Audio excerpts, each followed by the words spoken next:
Anyone got a pencil?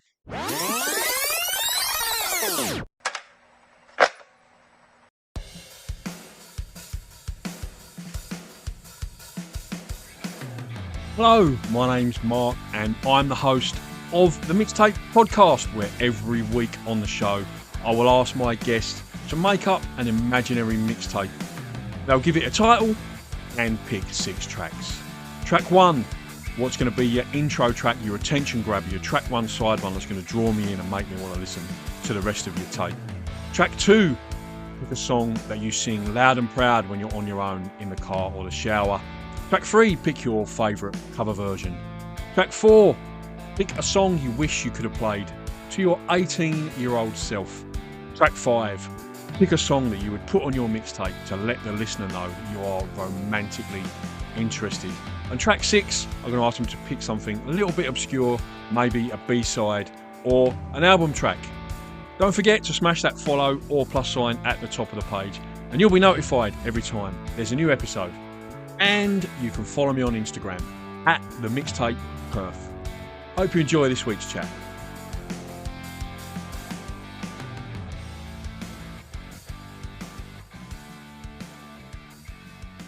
Hello and welcome to another mixtape. And on this week's show, I'm absolutely delighted to be joined by Perth singer-songwriter Angie Colman. How are you, Angie?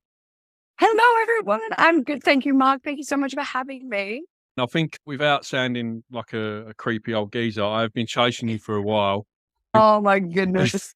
We got there eventually. I was pretty close, to be honest. Before we locked this one in, I was walking past the FIFA fan zone the day you were playing, and I was like, maybe I'll just pop down and say hello and introduce myself. And I was just like, you just come off like a weirdo, mate. Don't do it. Just leave it.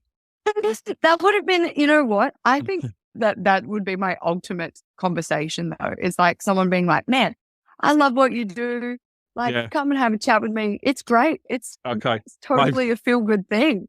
Maybe I'll do that. I find it quite difficult. I've had this conversation with a couple of other people, especially approaching women after gigs and stuff like that. Like normally, like I only got Siobhan Cochin because my girlfriend DM'd her about her dress that she wore to Blues Fest. And otherwise I would have got her. Like, do you know what I mean? She was blanking all my DMs and everything. And I was like, oh, she don't want to come on. But yeah, anyway, yeah. So I use my girlfriend now as like a sort of a booking agent if I'm having trouble with the female artist. And I'll be honest as well, like when I started the podcast, the first episode I had like Steve Kilby from the church, then I had Tim from Republica, and I had Clint from Inspiral Carpets, and then who else did I have after that? The 2 lads out of Ghost Key. It was just turning into an absolute bloke fest. Boys. And I was just like, I can't have this. Like, so I made a concerted effort then to try and book some female guests, and yeah, that's come to fruition now. So it's starting to balance out a little bit. So yeah, it's much better. Yeah. But your new single, Angie, River Song, I played it on the show a couple of weeks ago. Tell us a little bit about that and sort of a little bit about what you've been up to lately, mate.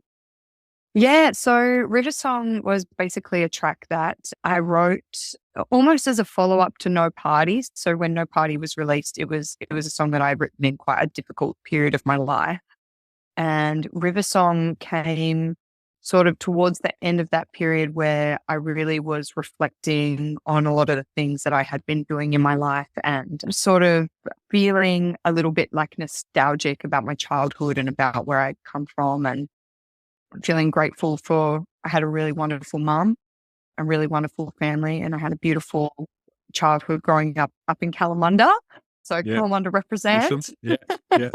So essentially it was like, I'd come out of like a 5-year long relationship, and I had just like stopped my master's degree and changed jobs and everything. It was so crazy. And so, yeah, I really just felt very nostalgic about the easy life of, living with my parents and having them sort of take care of me. And yeah, it's mostly what it's about. Yeah. And the song is on all the digital streaming platforms now. Is it available for your Bandcamp as well? Oh my gosh, that's a great question. No, the short answer. The long answer, I guess, is that it was a soft release. So, and what that means is that I was really lazy and really didn't want to do any of the like proper PR or things like that. Like, it's just been a really, really intense 6 months. Mhm. And I thought, you know what? I love this song so much. I actually just want people to hear it, whether I promote it or not. Like, Mhm. if they hear it, they hear it. And if they don't, one day they might. So, Mhm. but that's a great point. Yes, Bandcamp. Okay. I will get there one day. Okay, cool. But you do have a Bandcamp page, right? I do, yeah. And I Yeah. actually think that my very, very old stuff is on there. So my debut EP still, I think, is up there. Yeah. So a bigger repertoire actually than what's happening right now on Spotify and Apple Music and things like that. Yeah. And we'll just shout out your Instagram while we're talking about the internet and social media. Angie Colman Music on Instagram, is that right? Mm-hmm. It is indeed And Common with no E. and link in the bio for all your gigs and Bandcamp and everything else. Okay, so yeah, we mentioned at the start FIFA Fan Festival. How did you come to be playing? I noticed there was a really strong sort of lineup of local female sort of Perth artists on that stage. How was that playing that gig? And did you get into the World Cup at all following the Matildas? I loved enthusiasm from Australia. I really did. I didn't really, I'm not a sport person at all. Most Okay. people could tell that by my physique and from my love of chicken and snacks in general. So I have never been super into sport, but I did really love, it was the first time that I had felt really involved in sport as a country. And I think like I went to Italy last year, and sport, like football in particular, They're is massive just on it. ingrained. Yeah, it's like I don't know. There's like Lionel Messi's like on every wall. Like there's posters of him. Like people have pictures of him up as much as they've got pictures of Jesus. Like it's crazy. Yeah. But it makes sense, and it's their background, and that's exactly sort of how they come together as a people. And I guess it was the first time that I had really felt sort of any sense of like nationalism, I guess. I was really like proud of Australia and really proud of our country and of the Matildas and of women. I was like, far out, like Australian women, like this is so sick. So I didn't really get behind the sport, but I did get behind the energy. I loved that. I think World Cups are amazing for things like that. Like for people who are sort of on the outskirts or not really into it, it just like the events are so big and so global. It just draws you in. Like you can't not get involved in it. 100%. Especially when they're like putting on massive gigs in the CBD. Like it was huge. There was hundreds of people there for that show. So yeah, it was crazy. Yeah, I used to walk past. That's my route from my day job office to the train station. I used to walk past Maya on the top level there, and used to look down there. Oh yeah, people. Yeah, so that's how I came to be passing by when you were there that day. And I was like, I know I had stuff to do, and I was like, I'd really wanted to hang around for your set, and I was just like, I probably had like podcasts to edit or radio shows to produce or whatever, and I was just like, I can't, I haven't got time. So I had to crack on. But I was going to try and catch you before you went on stage. I was sort of like, oh, is she here yet? Have a look around, but. I didn't see her.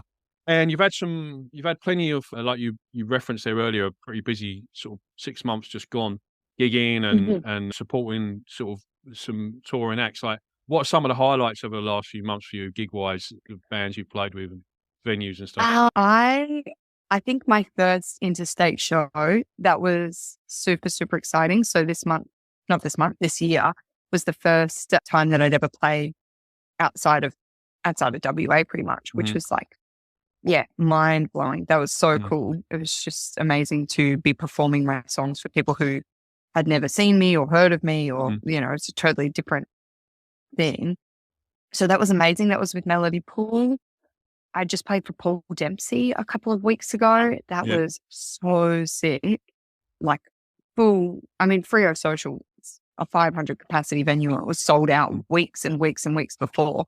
So that was like, huge highlight. And he was lovely. So really cool. Caravan of Sun as well. I've played for them a couple of times now. And they're like a big touring band. So they do Europe tours all the time and stuff. And I have done some songwriting with Ant, their lead singer. And that's been like an amazing friendship to have because he's just like a beautiful guy and has all this all this amazing knowledge about the music industry, because he's been doing this shit for ages, and he's been doing it on a hardcore level, you know, touring every 3 months or whatever, like Europe, then America, then Australia, then Europe, and then New Zealand, and then Australia. And like, yeah, it's totally like, you can't put a price tag on a friendship like that. Yeah. Yeah. So heaps of great experiences. In the Pines was awesome. We had so much fun. And then we've got even more like exciting stuff coming up. So it's like, yeah, you know. That was going to be my next question. I know you've got stuff in the pipeline. I don't know if you can talk about it or not. I was going to try and attempt a bit of information. I'm an open book. I'm an open book. Okay, right. Go for it then. Spill the beans on what you got coming up. All right. Let me tell you guys. Out of the Woods is literally in like 3 weeks, which I was so excited for. So that was booked by Tilly, or Matilda, she books the like local stage. And so for us to be booked for that with like Temper Trap and Meg Mac and like just the most, and Montaigne and DMAs, and the lineup is insane. So that's so exciting. And we're playing that, and we're playing like heaps of new songs for it as well, because I've been doing a lot of writing. The other thing we have coming up, we have a song out in 4 weeks that I am not being lazy for. It will be on Bandcamp. It will be like promoted properly. So we're doing the music video for that on Sunday, which I'm so excited for. That's with Robin Bottrell, who does a lot of our photos. What's that song called? And then it's called Therapy Again. Therapy Again. Right, okay. Yeah. For that. It's you'll see there's a theme, Mark. There's a little bit of a theme. It's called the depression theme. The best therapy, music, songwriting, and performance, the best therapy. Right? That's exactly it. And actually, someone asked me that. I did the interview series with Bob Gordon.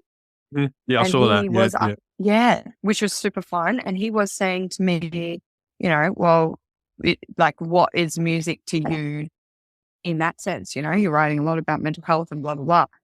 And I was like, yeah, like, this is why, you know, the song Therapy Again is kind of has come from my habit of like thinking I should go to therapy like properly and do it consecutively and keep going back. And then going once and being like, this doesn't really do that much for me, to be honest. And then just going straight back to songwriting as a habitual, I'm feeling sad. Let's like work this out in, you know, E minor. Like, why can't we do that instead? You know?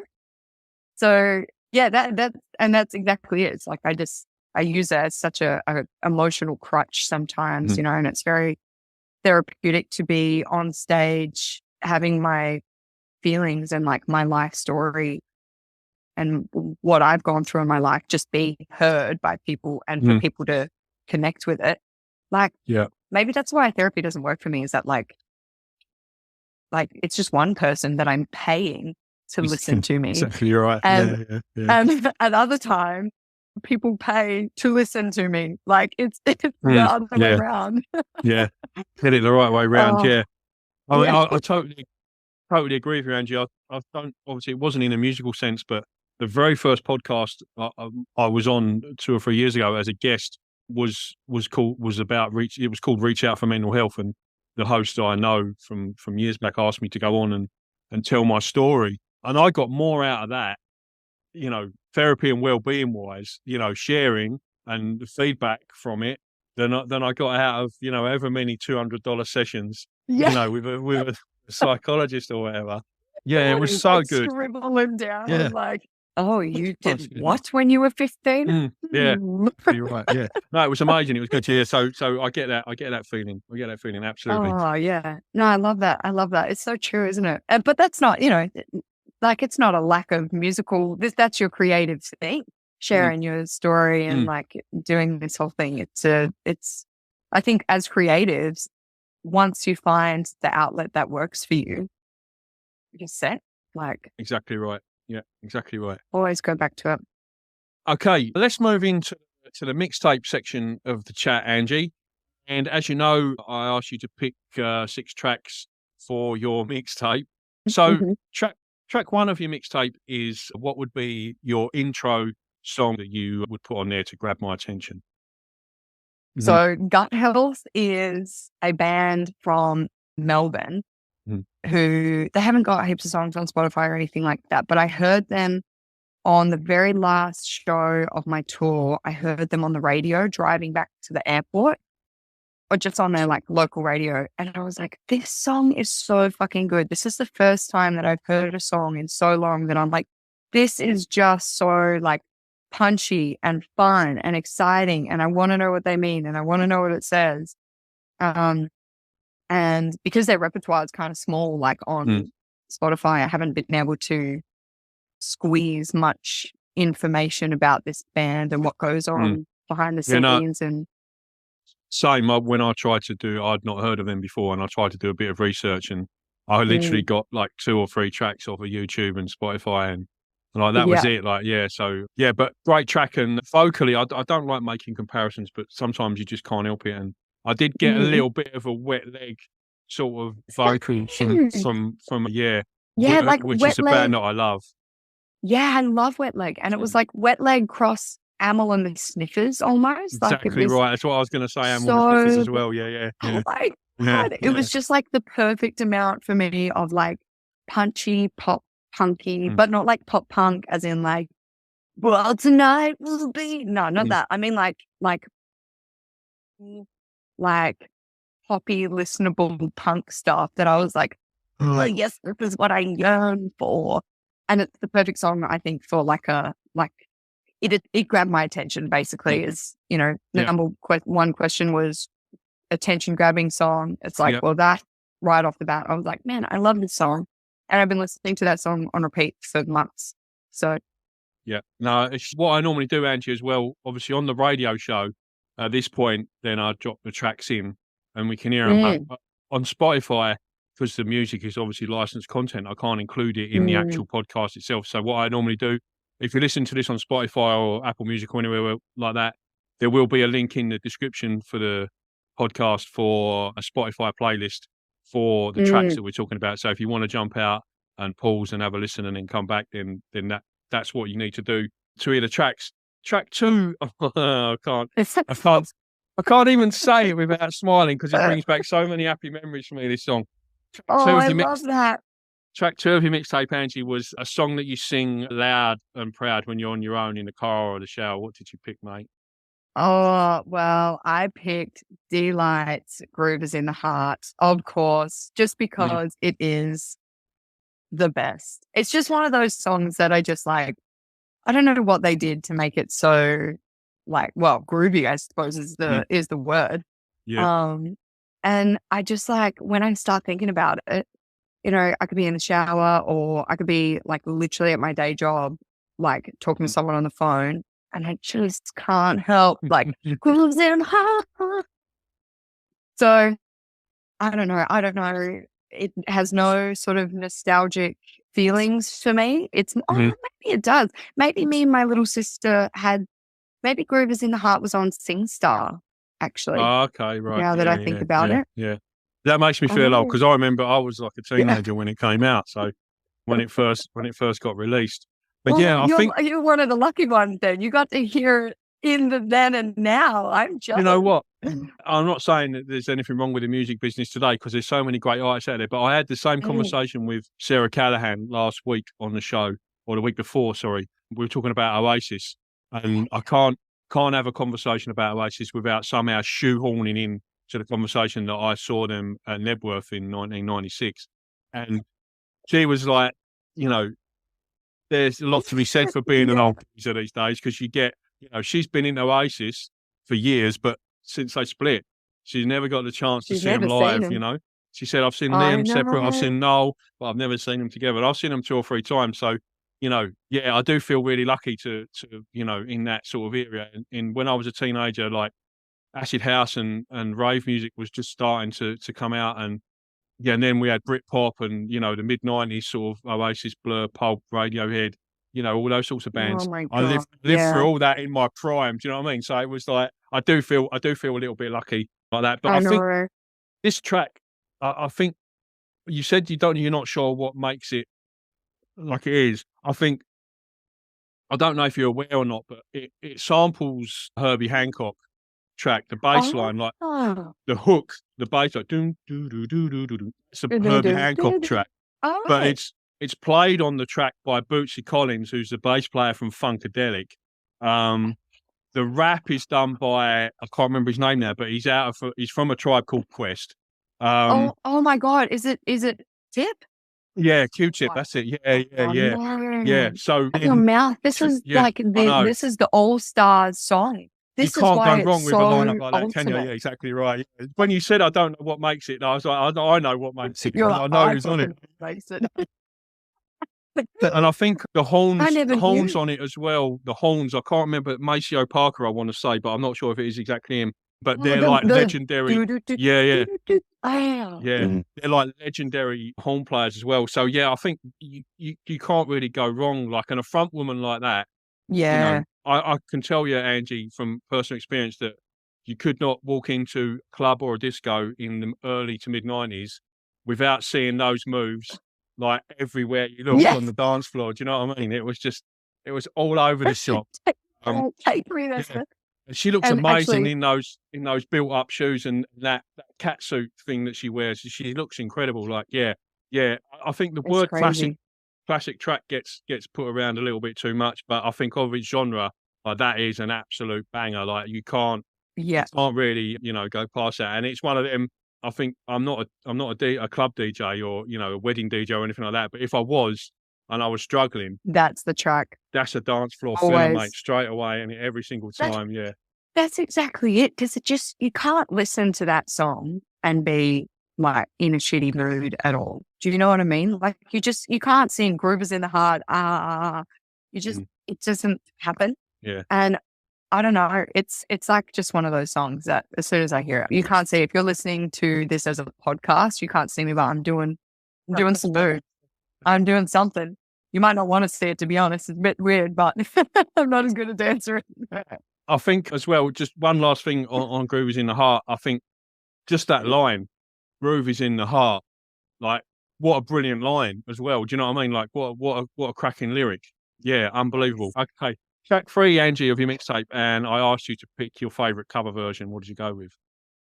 I picked Julia Jacklin's Someday Mhm. just because it was so I grew up on the Strokes. That was something that Mhm. my dad listened to heaps. And we listened to, oh my gosh, what's Is the this it? album called? Yeah. It's got the lady Mhm. with the booty. Yeah. Mhm. And the gloves. Yeah. Mhm. So I love that album. And Julia Jacklin, when I heard this cover of Someday, not only had I been listening to the Strokes for years, but when she did it, I had just really gotten into Julia Jacklin. And I feel like she is just the, like, she's such an important part of Australian female songwriters right now, like for the past sort of 5-10 Mhm. years. Maybe not quite 10 years, probably just the past, 5 years. She's been the creme de la creme of the Mhm. type, like alongside like Stella Donnelly kind of Mhm. thing, you know? And when I heard that track, I was like, as if they put that in 3/4. Like, this Mhm. is I just know. Yeah, yeah. amazing. The first note I wrote about that was time signature. Yeah. Yeah, yeah. No, it's mad. I like it when, obviously, having this question in the podcast and the radio format in Australia and interviewing primarily Australian artists, like a version comes up a lot when Yeah. we talk about cover Yeah. versions, and I always find it really hit and miss. Sorry, my daughter's in the window making me laugh. Stop it. I'm trying to be serious. She's putting things on her head and stuff through the window. I can see her out the corner of my eye. She's a bit cheeky. Oh, she is. Yeah, yeah. Sorry, what was I talking about? I completely lost my thread now. You were talking about Cover hit and versions. miss Like for conversion. like a version. Yeah. So I So find like true. a version So so true. hit and miss. Like, sometimes I'll see it pop up on YouTube and I'll go and I'll still click it, but I'll think, as I'm clicking, I'm thinking, this Mm. is going to annoy me. Like, why have they done that? Why Why have have they they let them covered do this that? song? Yeah, yeah. But then other times I'll hear stuff like, Nothing But Thieves, the Gang of You's track, and some of them have been like amazing. Someone went on there and did the Thong Song by Cisco, and that was just amazing. A brilliant cover version. Sometimes they're good fun ones, but other times they really, really like miss the mark. But yeah, this one I really, really liked. I'm not sure. Are you familiar with an Irish singer called Lisa Hannigan? No, I don't She know Lisa she Hannigan. really reminds me of her a lot. Lisa Hannigan, Oh, she's the female vocalist on the first Damien Rice album. If you know that, if you don't, it's well worth checking out. I'll shoot you a link on Facebook later. yeah, do it. Yeah, she's incredible, and she they reminded me of her a lot.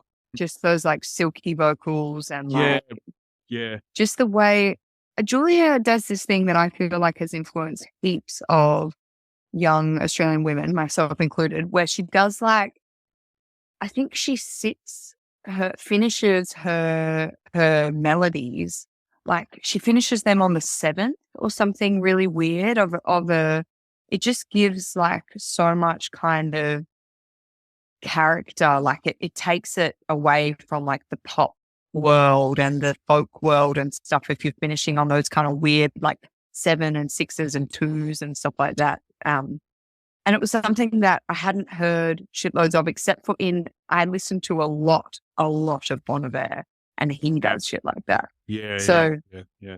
it's that kind of like just a little bit weirder melodically to like bring it out of because easily some of her stuff could be pure pop. You know what I mean? Mhm. Like, yeah. And she just takes it by like, choosing really interesting notes and really interesting melodies, just kind of pulls away from that. So yeah, I love that song. I love Someday. So Yeah, no, it's a great track. I like that. I think 2001. I think that album came out. I do remember because it came out about a month or two after 9/11. So yeah, it was 2001. Yeah, and I got a really nice splatter vinyl copy of it a couple of weeks ago from America. So, yeah, so it's a cracking looking vinyl as well. Yeah. awesome. I won't brag about that no more. Okay. You make me jealous. I know. I was going to go get it and show it. I was going to get it there and show it to you, but I forgot to get it, so I'll leave it. Excuse me. Okay. Track 4 of your mixtape, Angie, and I asked you to pick a song that you wish you could play to your 18-year-old self. What'd you go with, mate? Oh, I remember. I said Conditionally by Small Fish. Mm-hmm. It's only come out like in the past, I think it came out maybe 2 months ago as a single. I played it on the show 2 or 3 weeks ago. Yeah. Yeah, and it's a beautiful, I mean, you've heard it, beautiful song, like real powerful kind of emotional song. And I don't know if I dreamt this up or not, but this is how I listen to it now. I think that I read somewhere that it's about imposter syndrome. Mm-hmm. And I feel like I have struggled with that for years and years, just like accepting myself as who I am and knowing my worth and trusting that when I put the work in, good stuff will come out. I've always been like, I've always said yes and always done stuff and been like quite like motivated to succeed. But I think that when you're driven by success, you can pretty easily like feel like you have no self-worth if things aren't moving for you. Mm-hmm. And so when I was listening to this song, I can't remember if I had read something about it being about imposter syndrome and about being in the music industry, but that's how I listened to it. And it just felt so like, I wish that I had known that for years, I wish that I had known like you don't have to have people's respect and admiration to be worthy of anything or, keep putting art out or keep trying your best at whatever it is you want to try tomorrow or the day after. Yeah, it was, I love that song so much. And it really sparked a new movement of creative space for me because I haven't been writing very much recently. And so I think that's why I'm so attached to that song as well, is that I felt like I've written all these songs pretty much since I heard it because I was so inspired, Yeah. No, that's good. What sort of stuff were you listening to when you were 18, Angie? Oh, God, yeah. I think I was listening to a lot of Tame Impala. It was the first time that I realized that music came out of Perth that wasn't just AC/DC. And so I was listening to like that kind of group of people like Gum, Pond, Tame Impala, Koi Child, if you remember Koi Child. No, I don't know. Oh, they're fucking awesome. Oh, Koi Child, I thought you said Corey Child. Yeah, Koi Child. Yeah. Oh, yeah. Koi Child and like I had only just discovered Perth music when I was 18. So that was also like Jack Davies, Carla Geneve, those kind of crew that were kicking about sort of like, 2015, 2016. But also I was listening to things like Connect Mac, the XX, heaps of Arctic Monkeys. I was listening to the Sunny Boys. Like I had like a little punk phase when I was about 18. The Sunny Boys, and sort of a bit of everything. I've always had like a real eclectic, like I just like a lot of everything. Yeah. But lots of Perth music actually, lots of Australian music. What I love about this podcast and something I've found since I've started doing it, obviously I do talk to a lot of Perth local bands, and they almost all pick for one or other of their tracks, sometimes more than other Perth bands. Yeah. It's really good to see. Like I love the way like you all support each other. Like it's really good. We're a family, It's awesome. Yeah. I think Ghost Care, like 4 out of 6 were WA sort of bands. Yeah, it's really good. Yeah, and I love to see that everybody else supporting each other. Okay, track 5 for your mixtape, Angie, is a song that you would put on your mixtape to let the listener know you're romantically interested. Yeah, this was one. So it's Something Holy by Alice Phoebe Lou. And I chose that one because it was one that I had sent to my boyfriend, or maybe he sent it to me. I can't remember. He sent it to me. So I'll go and send it on to another boyfriend. No. No, and it did. And it was it's a beautiful, beautiful track. And I think it's beautiful, but it's also still like cheeky and silly. And I think, to be honest, I think it's mostly like sex related when I listen to the lyric. Yeah. But I'm pretty sure. Yeah. Like, Like, wait till we get to track 6, mate. Wait till we get to track 6. Oh, yeah. Oh, yeah. You're right.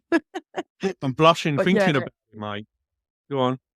That track's so silly. But Something Holy.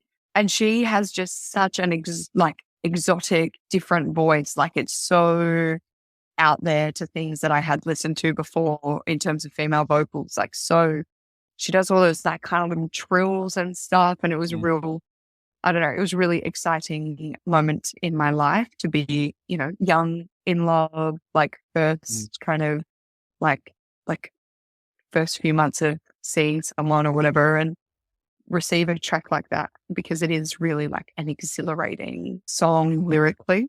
Yeah. I'd send that to someone I have a crush on. That's a great choice, especially that it's one that's worked for you or on you. That's a great one. It worked on me. Yeah. Okay. And we touched on it just then. It's fucking song. Angie Colman, you made me blush when I listened to this song. So track 6 is something that's a little bit obscure, maybe a B-side or an album track. It is silly. It is silly. It's called Hamburger. All Americans Eat It. And you know what? I can totally see why it would make you blush now, as someone who has heard those lyrics. And definitely I think about hamburgers listening to that song. But do you really? Another instance, I love hamburgers. I love them. But now, hindsight, definitely I'm talking about something else. Let me break it down for anyone who hasn't heard it. If you can imagine musically the soundtrack to a really corny 70s porn movie. The worst, like B-grade you've ever seen in your life. Jeff from South Park describing how he likes to eat hamburgers in an incredibly suggestive way. That is what this song is all about. It is. And you know what? You need to listen to it right now. Everyone listening to this, get out there and listen to Hamburgers All Americans Eat It, because it will change your life and maybe make you go home and watch really bad porn. Who knows? Who knows? I don't know what you do in your spare time. On that note, thanks so much for coming on the mixtape, Angie. I really appreciate you coming on. Thanks for your time. I hope the new single goes well for you, and I really hope I can get out and see you at a gig at some point in the very near future, mate. Thank you so much. It's so fun. That was a Mixtape podcast. Thank you so much for listening. Don't forget to jump up to the top of the page and smash that follow button, and you'll be notified every time there's a new episode. Or follow me on Instagram at the Mixtape Perf. Till the next time.